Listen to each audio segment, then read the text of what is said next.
Cool. How have you been, man? Welcome back. Welcome back to the podcast. I'm good, man. I've been really good.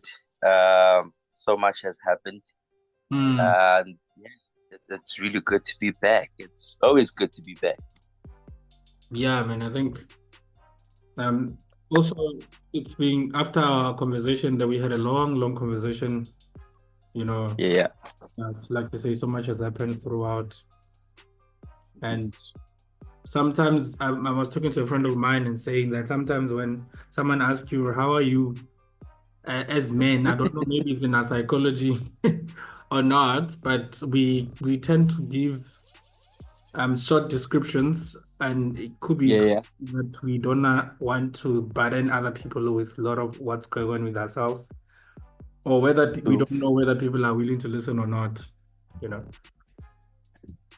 I I think also it comes to I think my understanding it has to be with the relationship that you have with the person that is asking that question. For sure. Um, so because sometimes we have people around us, but we don't really have that relation where we can talk about our problems. It's either it's business, it's casual talk. So Mm. sometimes when somebody just asks you that question, you're just like, nah, I'm good, fam. It's all good. How you been and all of that, just to deviate the attention because I'm like, cool like that. And Yeah, especially as men, we tend to be very territorial with our information. true. So when somebody then asks us that, we like, yo, dude, I'm not doing good. Phew! Hey, life is showing me flames, Yeah, then that no, this one we are casual. You don't even want to be judged or like, no, it's okay. It's part of that. It's a season that allows you to to go through some things. But we are here. Whatever that you need, I'm going to help you through it. yeah. No, I think that's very important, and we have started. We recording, so Mhm. we this is empowerment podcast, and we have Relebogile back. And we're gonna be Yeah, having an interesting conversation today. We just wanna catch up, talk about men, in general, talk about boys and the changing dynamics in the society, tap into his yeah. brain, you know. I think Hmm. September is being one of those months where he was on fire with, with a lot of things. So I like to hear unpack those different things as well. Hmm. So that we get to, um maybe my first one, just to go ahead. To be a man means Yeah, to be yeah. a leader. There's a lack of leadership in the current generation of men. Sure. Be a man means to influence. To be a man means Hmm. to build healthy communities for all. Please, Yes, sir. what was going on there? Unpack that for us. I remember when you asked me that. I think there was a snippet of Jordan Peterson. Yes. He was speaking about men, and he spoke about leadership as well. And instantly, when he said leadership, I thought about you because basically Mm, that's who you are. mm, And I was straight went to Facebook, and I remember one of the posts I tagged you in yes. that as well, just to say like, yo, we need to have this discourse in terms of, I think and as well, I've been asking myself that question for quite some time now, that what is a man, and I haven't gotten like a definitive answer up until that moment when I understood that being a man means a leader, right? Mm, And a leader means you have to go before you, the first one to start things, right? And I mm, look at Rustenburg, I look at Northwest, I look at literally the whole country. It has been men that went before families and communities to look for a better place where they can get food or where they can build, right? So being a man is basically that going before everybody and finding a suitable thing. And I would then interject with this thought by allowing Caleb and Joshua to be the presidents of what a man and what a leader is, right? mm. They got an instruction from their community to saying that go. I don't mention the 10 other dudes because they had a negative report, but Joshua and Caleb, they had a positive outlook to saying that we can take this is our land, right? So that's what being a man is. In the midst of chaos, in the midst of challenges, in the midst of giants, even your outlook is also kind of determines your finishing point in terms of, can we make this a success? Can we build a community here? Can I build a healthy family here? Can I build a sustainable business? Can I lead my country to be in a better place? So Mm. and that becomes a very interesting when you then unpack being a man, because sometimes we then focus on leadership itself, like, oh, you must be a leader, which is cool. But as a man, whereas I don't know what a leadership is, or I haven't seen leadership in my foundational point of view, then you Mm. tell me that I'm a leader. It's a very discourse thing. But when I tell you that you're a man, and the genesis of your story begins with God, right? So you then Yes. understand, okay, being a man really, it's being God-given purpose of being a man. And Adam was that. He was given that position. He was also given the land to cultivate and to take care of it. So that is, it's a responsibility. To be a man, it also means that you are a manager, right? Yes. Of yourself, of your family, of the materialistic that you think that you have. It's having management in terms of the resources that you've been given. Adam is one of those people that gives us the blueprint in terms of God giving him the land and the instructions to name all the animals and the plants and to take care of them and the seed thereof. So I'm first a man who's then become a manager, then I become a leader, right? Mm. And you only see the leader, and I'm getting these thoughts now. You become Yes. a leader when you are responsible for somebody else, Yes. because that's where the leadership is. And Mm. Adam became a leader when Eve was in her presence, right? All Yeah. along, Adam was a manager. He was managing animals, trees, plants, the Garden of Eden. He was management. But Yeah. when Eve now came, the title now shifted to being a leader. Then they had two kids. He became more a leader, and they had more kids. Now he's now leading with example. So Mm. sometimes I think we need to then go back and understand, before I become a leader, there's certain resources, which is myself. I'm a resources myself. I'm an asset myself. Am I managing my finances, my emotions, my spiritual life, my body, my career, my relationship correctly in a healthy way, right? Mm. Before then, I'm entrusted with people, having a girlfriend, having a wife, having a kids, having a job and having a career. Now, those are the things that I'm entrusted to, saying that we see the potential that you have, right? So therefore, this is what we are willing to trust you with.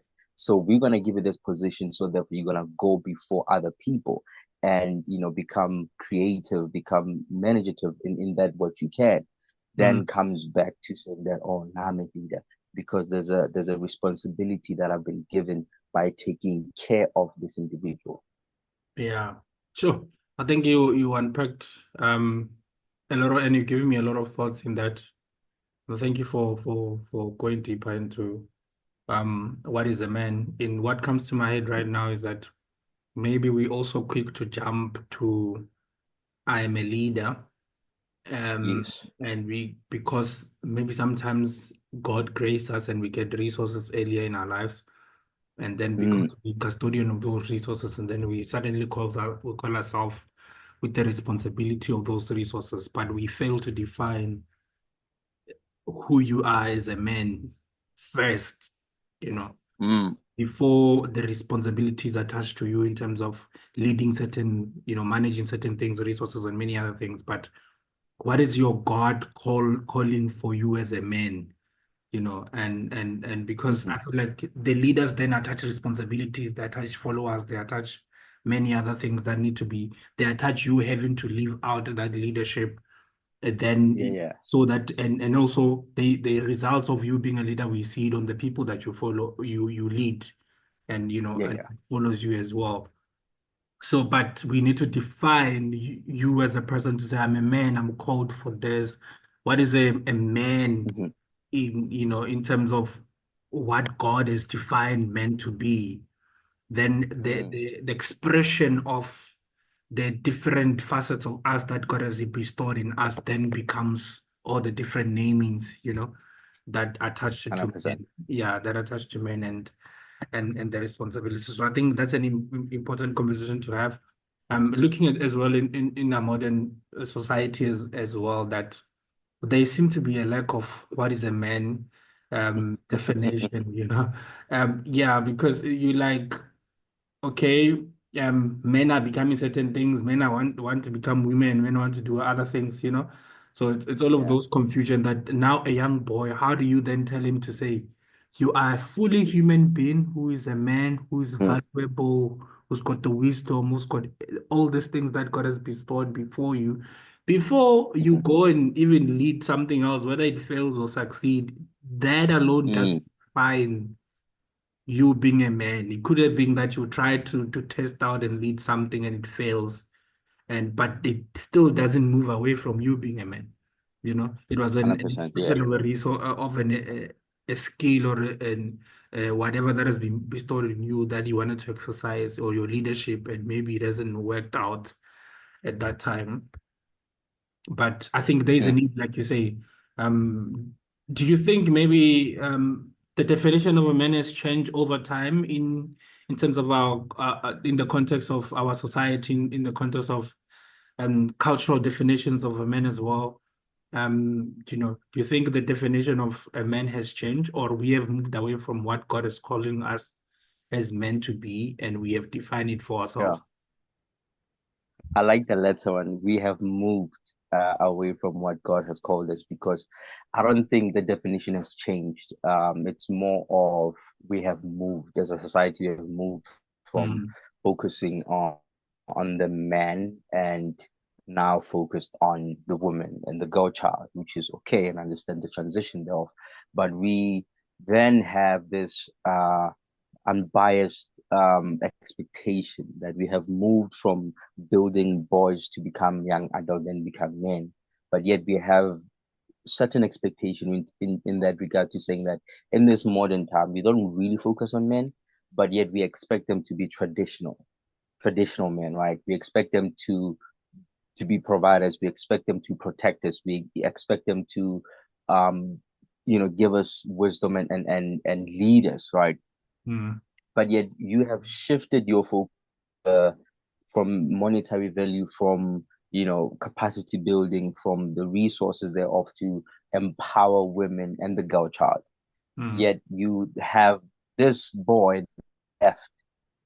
He then grows up without understanding his position on this earth, and he becomes a man, and then he's expected to go to work, find a job, and lead a family and lead a company and do all of these great things, but yet there hasn't been resources allocated for him. mm, Whereas on the our counterparts from being born, there's already resources allocated, there's already capacity building that this is who you are. She woman, she strong, she hero. There's all of those workshops and work that's been done, that's been catered for our counterpart with this girl, and she becomes a woman. When she gets to the career, she's all of that and some. mm, But the men, we have shifted as a society. But then we have the girl to saying that, yo, you's a man, right? We expect you to provide. mm, Provide what? Provide with what? mm, Right. So we then have to go back and rethink our strategy in terms of, okay, how do we then empower both people at the same time? Because you've left one person at the back, and now you expected this girl to be protected by somebody who has not been capacitated, literally in everything. Now, mm. because we live in a country where women are, the women, there's no father figure in the household, right? Definitely. And so how do you then expect somebody to be a man, to be a leader, to start on business, but yet there hasn't been a foundation or a blueprint in terms of him to follow? Then I go to prison, do prison ministry, Yes. and there's a lot of young men and men in prison, a lot of them, right? Mm, And the question that I ask them is this: would you want your little brother to be here in prison joining you? mm. And all of them, they say no. Sure. And okay, cool. So now if you are here, right, what is it? that you're supposed to be doing, and when you leave this place, because there's a lack of men and leadership outside, but yet you are saying that you don't want your little brothers to be here. But Yeah. then who's teaching them to not come here? Because you have set the precedence of you coming here, so therefore it's cool in their eyes, right? Oh. So now how do we then stop men going to prison?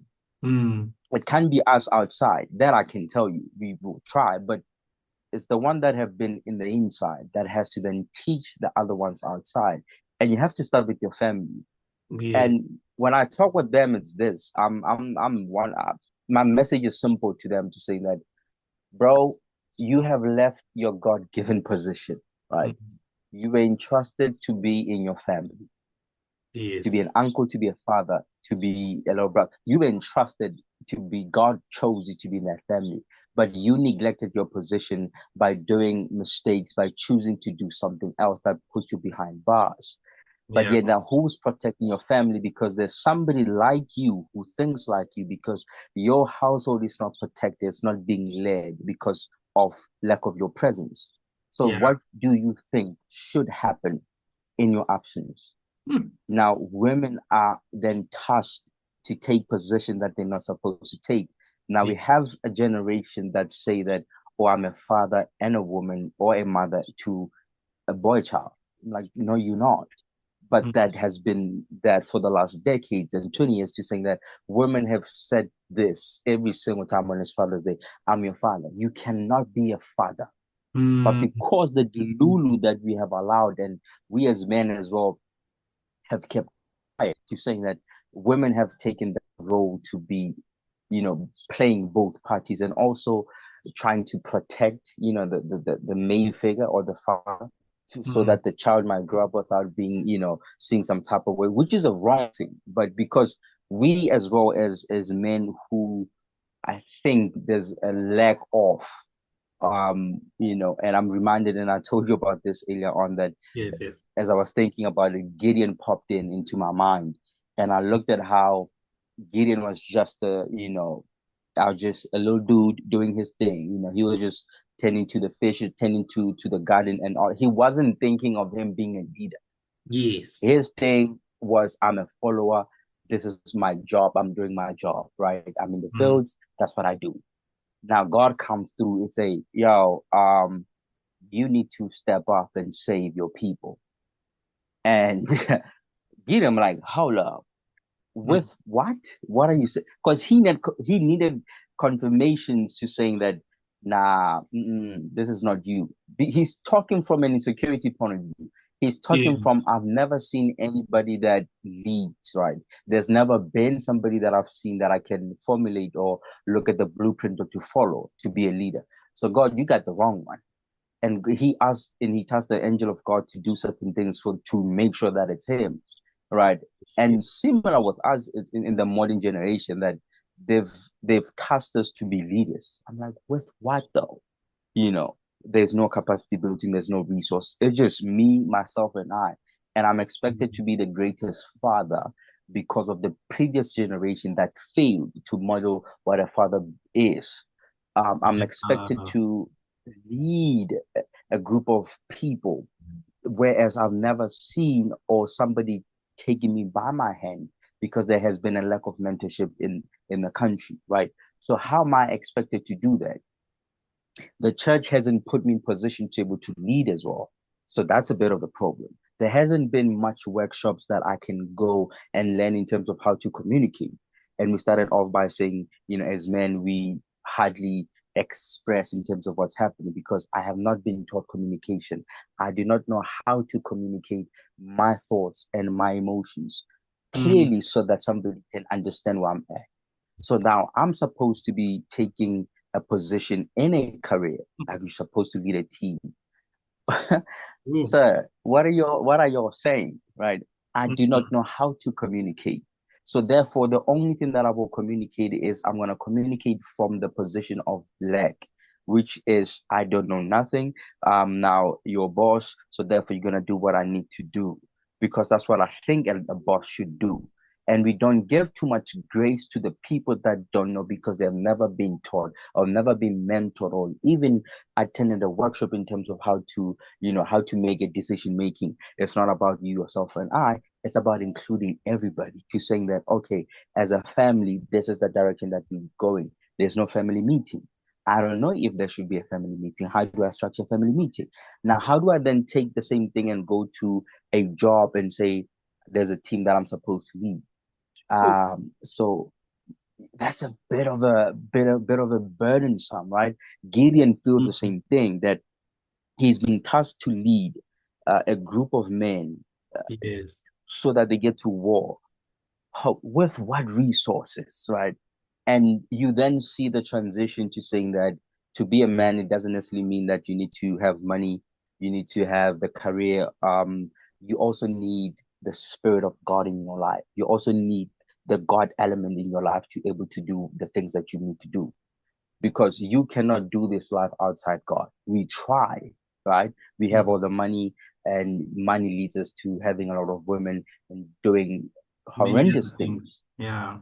you know. So that becomes a bit of a problem because now you understand it's not by your might or your strength, but it's by the Spirit of God that enables you to do what He is intended you to do in this life. But because we tend to neglect that spiritual aspect of things, we tend to go mind first, emotions, then actions. Then that's how we're supposed to do, stand on business. But we fail because we're always hurting other people. But when we then Yeah. submit ourselves to saying, God, I do not know what I need to do. I need your help. And Sure. you then see now God coming through and giving you the spirit to able to lead and giving you wisdom and understanding. And you look at all the prophets, all the kings in the Bible, they were all dependent on the spirit. They were all submitting under the obedience and the guidance of the Holy Spirit. So Mm. therefore, you cannot be a man without God. It's impossible. We've seen that. And the result, it's either you kill women and you end up in prison, or you become homeless, you do drugs, you do not contribute anything to the society. You live in a community where you do not even matter. Your presence does not even shake or move people. That place. There's no weight in you. And that's where we are in the current generation of men. That the dispensation of men do not have the spirit of God. So therefore, even their voice doesn't carry weight. And you see that in corporate, you've been working the same job for the last 10 years. And because you do not have weight in your voice or in your presence, you do not move people to able to notice you. That becomes a bit of a problem, Mm. right? So then what you result by doing extra things by, oh, I must go to a traditional healer. There's certain things, and I must do things so that people might see me. And you see that practices also in the mine industry, that people are concocting to do things so that they might be seen or felt. And they do these extra things by killing whatever sacrifices that they need to do. And that's not the right way to go about it. Because by doing that, you're pushing people away and people don't really like you, and you're gonna think that you are the boss, but then they are conspiring to get you fired, right? But when you have the spirit of God, mm, and Ah. we've seen Solomon, David, we've seen King Saul, we've seen Saul, I think is a primary example of when having the Spirit of God lead you and guiding you, then also when the Spirit of God departing from you. Because he was a king, the Spirit of God left him. He became and he ate grass with the cows and whatnot and all of that. He was literally homeless, and he was homeless. Then the Spirit of God came back on him and he led the people again. Gideon was the same thing. I'm not sure, men of valor. It's like, hey, yeah, I hear what you're trying to tell me, God, but that's not who I am, right? But when Yeah. the Spirit of God came upon him, he understood the assignment and he stood on Mm. business, right? No. So that's what we need. And I'm talking a lot, but I will end with this thought so we get to ask me another question. So here's what I think we should do as men, and especially our generation, because our generation has never encountered God. So therefore, we don't see a lot of men in church because they haven't had that true encounter with God. So Mm. my prayer is this: that men should have an encounter with God, and men cannot really connect with God because of what they did in their past. So Yeah. they cannot configure to saying that, hey, I've done this, so how can this righteous God, how can this holy God, how can this perfect Father accept me for who I am? So that Mm. becomes our responsibility as men that are in church to saying that, how do we demonstrate Christ and God to this man, to saying that God takes you the way that you are and he looks at you the way that you are. He doesn't look at what you've done, but he looks at you through Christ, because you were created through Christ. Everything, you exist through Christ. You are the blueprint of Christ. I'm stirred up in my spirit as you speak. Um, I'm stirred up. I'm really stirred up because, and this is what's coming to my thought, that men need to go back to their place. Men need to go back to their position. Men need to encounter God. Men need to stand up. Um, and Yeah. and another thing is, like, as you speak, something that comes to my head is men are expected to plug in and play, and there's no so much grace given to them, um, and understanding that they have not seen this thing. Yes, it is a God-given purpose called, but it has not been demonstrated in their face or in front of them.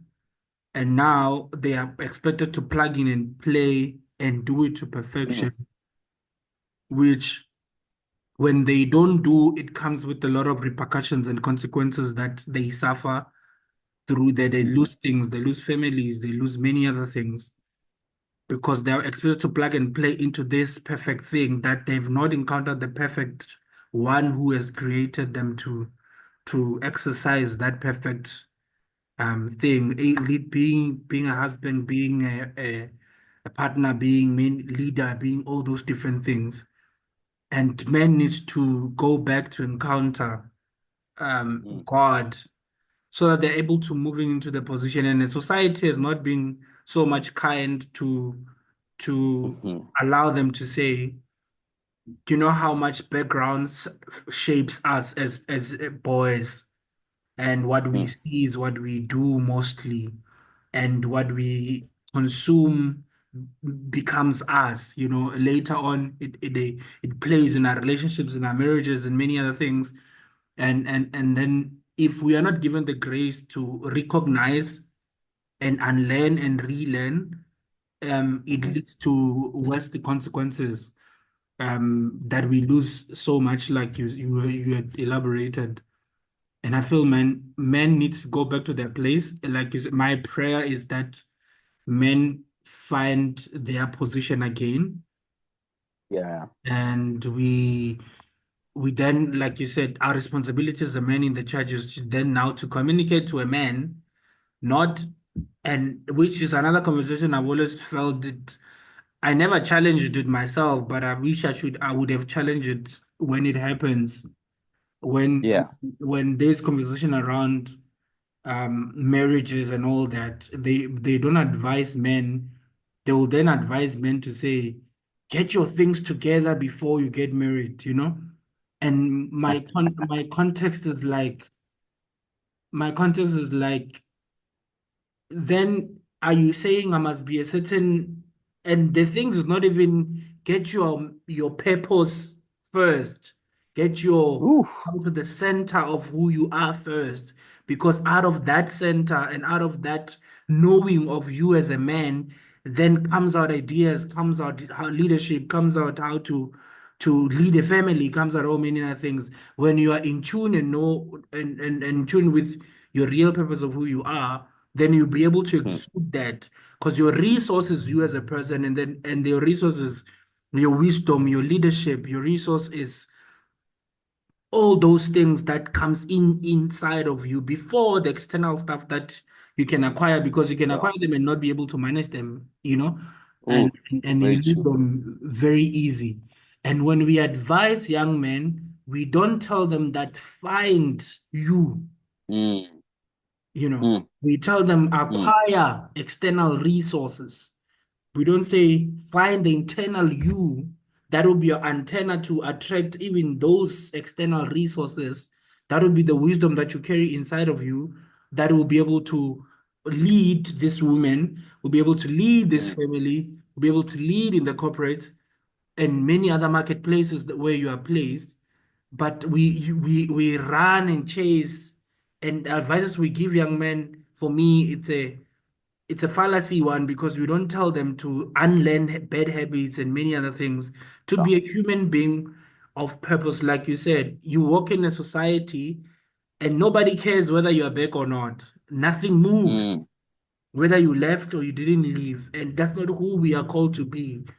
We are called to be mm, a man of valor, like you said, a man of impact, where if I'm in the society, they must know Ratiba is back and he must come do something here. He must, let's mm-hmm, call him. We heard he's coming back. Can you come speak to the young boys? Can you come do this? Because you are a resource, you are a valuable, part of the society and the fabric of how the society is made up. But we have moved away from there. Nobody mm, really cares when you come back. No one cares Ratiba is back or not. It's just like mm-hmm, Vele, he's part and parcel of every other man in the society. There has to be a unique difference. When you have then found your real purpose that you're called for, and when I say real purpose that you're called for, I'm not saying that people who have not found a real meaning of, maybe I'm called to do these specific things that are also external. I mean an internal thing that says I'm a man and this is what mm, I'm here to do. Whether the expression of that becomes running an organization and many other things, and finding and renaming and naming those purpose with certain names, that's another thing. But it's an expression of what's internally in you, where you have said, I know I'm here for an impact, mm, and I'm here for a difference. And the impact can be expressed in many other things that you then, interface the world with. But I feel yeah. that men needs to go back to their position, boys needs to be ignited inside of them to Mm-hmm, know that I'm a sure. 16-year-old, I'm a 17-year-old, but I'm a man. I'm a man. Mm, You know, I'm a man, and there's much that I'm gonna do in this. I'm here for a bigger purpose than myself, mm, you know, to not just. And I like the question you posed to the guys who do ministry in the prison, to say, if you are here, you have set a precedent for those who follow you, to say this is the mm-hmm, way a man does mm-hmm, and lead. This is the way a man lead. This is the way a man be. And you end up in prison, yeah. right? And they are the only people at the focal center point to change that narrative of prison. We cannot Mm-hmm, do it because we've yeah, not been yeah. in prison. Mm-mm, They can carry the mandate to say, you don't need to be here. This is the worst place to be, you know. yeah. So I'm really stirred up inside of me, and I don't know, probably at the end we can close with prayer to, like, God, we're just making a prayer for men. Yes. Prayer for men, prayer for ourselves. um in We're not speaking as people who have really gotten it together. We fail in our own areas, so people mustn't think we Yes, speak as people who have got it all. No, we fail in our own spaces. We just There's a desire and a hunger to go back to the position of who we are you know sure. yeah. Yeah. So I'm really stirred up. Okay, we have, I'll ask you another code, but we've got 5 minutes left for us to cut this, and then we can come back Yeah. to continue the conversation. But I can read, Okay. a code that you said that, as a man, your nature or instinct is to be responsible for your family, friends, and community. As a man, your word is a covenant. Oof. Right. Yes, sir. That that man, that hit me like a ton of bricks. When the Holy Spirit dropped it in my mind, I'm like, ooh. Mm, And we don't, and I think we know this, but we we forget this, that your beginning, I need to trust your word. If you're saying that you're gonna meet up with me or you're gonna help me out or whatever that you're gonna do, your word is bond, right? Your word is confident, your word is scripture, right? So we tend to, like, again, we lost the weight of our voice. We men, we talk and you're like, oh, he just talking this one. This one, there's no substance. And coming back to understanding what's our nature, our nature is to build, is to protect, it is to create communities, and we have lost that. We have seen in this modern times where women are now saying that we are the men, right? Men have, lost their position. Men are no longer courting us. Men are no longer creating. Men are in their soft era. And that's scary for me, right? That Yeah. is really scary for me. And if you had asked me last year, my response would be, I know women made us like this. Women are the one that taught us to take care of us first, or take care of us first, because they don't really, like us in that sense. So my narrative has changed towards that, in terms of um where's your leadership skills, my boy? Where's your management skills? Because it's in your nature to create families. It's in your nature to build families. It's in your nature to create communities. It's in your nature to build communities. It's in your DNA. It is not something that you can run away. And we are now seeing small percentage of men that are standing on business, and we are now praising those men that are actually doing the right thing, which is, for me, it's like, that shouldn't be a right thing. What they have, I also have. What they lack, or also experience the same thing. So we have the same resource